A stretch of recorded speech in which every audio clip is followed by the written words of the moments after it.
Raise your hand if you're a parent. Okay. Think about the walls that you wouldn't walk through to fulfill the commitment you had made to your children, because at that moment, John's two daughters reminded him of a commitment he had made to them prior to leaving for Everest. You see, prior to leaving for Everest, he had promised his two daughters he would not die on Everest.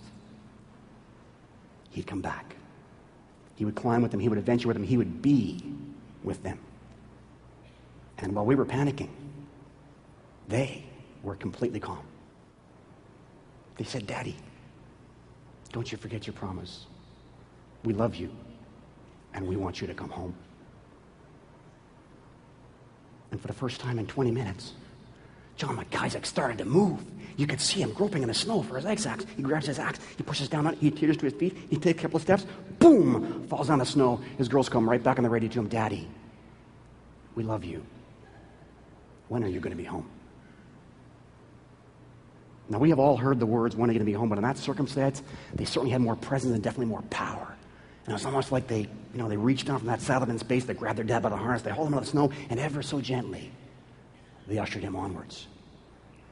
Because 6 hours after John McIsaac reached his high point, he crawled, quite literally crawled, back into our high camp at 26,000 feet, where he was met by our team physician, Dr. Dennis Brown, the chap on the left-hand side of the photograph. Now, we asked Dennis to quantify on a scale of 1 to 10 the severity of John's condition, 1 being fine and 10 being death. He said 9. So 30 seconds later, we did launch a full-blown highway to rescue. We slapped on emergency oxygen, we went up the hillside towards Johnny. We met at 26,000 feet, and we started to shepherd him down the north ridge of Everest, hour after hour after hour. And 4 hours into the rescue, John McIsaac fell unconscious. His pulse and breathing became erratic. He started to froth at the mouth as the liquid in his lungs started to bubble up into his mouth. We weren't sure whether he was alive or dead, but we decided to continue with the rescue anyway. So we did. We loaded him into a harness, into a sleeping bag, and we started to lower him down the North Col slope of Everest, hour after hour after hour.